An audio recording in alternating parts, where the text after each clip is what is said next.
So the debate on September 10th is actually going to happen.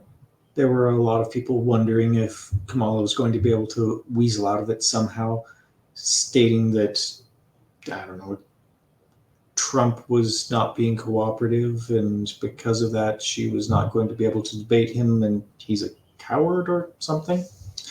Anyway, uh, President Biden, President Biden, he's kind of MIA. President Trump put out a press release, more of a truth thing. He put something out on Truth to let everyone know what's happening with the debate. And here it is. I have reached an, or can I do his voice? I've reached an agreement with the radical left Democrats for a debate with, no, I can't do it, with Comrade Kamala Harris. It'll be broadcast live on ABC Fake News by the far by far the nastiest and most unfair newscaster in the business on Tuesday, September 10th, in Philadelphia, Pennsylvania. The rules will be the same as the last CNN debate, which seemed to work out well for everyone except perhaps Crooked Joe. The debate will be stand up, and the candidates cannot bring notes or cheat sheets. We have also been given assurance by ABC that this will be a fair and equitable debate and that neither side will be given the questions in advance. No, Donna Brazil. She was the chair of the DNC and she gave Hillary the questions beforehand when he was debating Hillary back in 2016. Well, technically 2015. Was it? No, 2016. Yeah, 2016 because he started 2017. Harris would not agree to the Fox News debate on September 4th, but that debate will be held open, or that date will be held open in case in case she changes her mind or flip flops, as she has done on every single one of her long held and cherished policy beliefs. A possible third debate, which would go to NBC Fake News, has not been agreed to by the radical left. God bless America. He's not everybody's cup of tea, but he is pretty good at turning a phrase. So um, Kamala is going to be doing a sit-down interview with CNN, but it won't be just her. It'll be her and Tim Walz. I'm assuming it's because he's going to save her when she starts rambling on about how much she loves buses or how she can crack an egg with one hand or Venn diagrams or how much she loves space. I don't know. But I do have a clip of someone that actually is able to ask her questions recently, and it went about as well as you'd expect it to. Slightly better, maybe. On a different front, Axios this week reported that President Trump, if he gets a second term, will sort of dial back, for lack of a better term, DEI programs that the Biden administration has put in forth. I obviously know you disagree with that. I obviously believe that you don't want him to get a second term. That said, if that does happen, what do you think that would do to race relations in this country? Well, let me say we're going to win, so it's not going to happen. But I think that, listen, today is actually, I believe, an anniversary in terms of Dr. King, right? I was just in Selma, and we acknowledged the 59th anniversary of Bloody Sunday. I think it's really important that we as Americans always embrace our history, the parts that we're proud of and the parts that we're not proud of, but that we can't forget.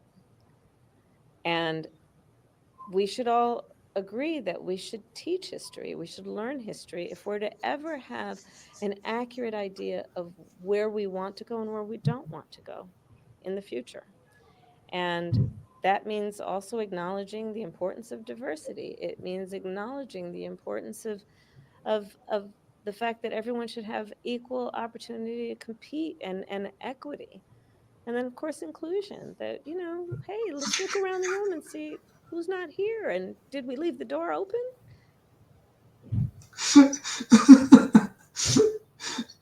Diversity, equity, and inclusion. uh, I don't know if she forgot what the question was part of the way through it, and then she remembered. And for a while there, she was talking about how it's important to teach history.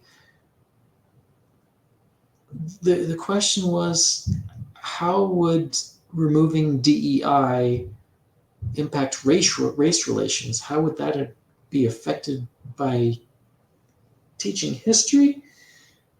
I don't know. I don't know. It was that's her. If she's not sitting on a teleprompter, if she's not sitting in front of a teleprompter, maybe not sitting on it. If she's not sitting in front of a teleprompter, she struggles, really struggles. So America needs her to not have a teleprompter from now until November, basically. We need as many reporters out there throwing questions her way, and we need as many debates as possible to help possibly break through the I don't know, the veil that's over the Democrats' eyes, thinking that she's a better choice than Trump. Yes, I understand that a lot of people think he's the weird amalgamation offspring of Satan and Hitler. But we didn't have any new wars when he was the president. Gas was down under $2 for the first time since I was in high school when he was president. Food cost about half as much. So on, so forth. So many good things. Yes, he did also do quite a few bad things. He was the first president that ever crossed the DMZ. He was trying to de-escalate the Korean War that we've been in since it started in 1950. Don't know the specific date. Why are we still at war with North Korea? Why has that not been resolved? And why didn't Biden take up that and run with it and put a feather in his cap that he ended the Korean War? Nope. But Trump started that, and Trump will be able to finish that when he gets it back in office. And I'm pretty sure Kim Jong-un or is it Kim Jong-il? I never can remember which is the father and which is the son. But they said that they would reopen negotiations as soon as Trump is back in office. Awesome. Trump said that he would end the Ukrainian war the moment he got back in office. Awesome. Trump said that he would be able to take care of the Israeli and Gaza crisis. I hope so. That's a little bit more touchy, a little bit more difficult, mainly because Israel is just seeming to be carpet bombing all of Gaza Strip, killing hundreds of thousands of people. But if he can solve that, that would be awesome as well. Drill, baby, drill. I'm all up for that. He talked about investing in nuclear, which would be awesome. And the very fact that he's got Robert F. Kennedy Jr.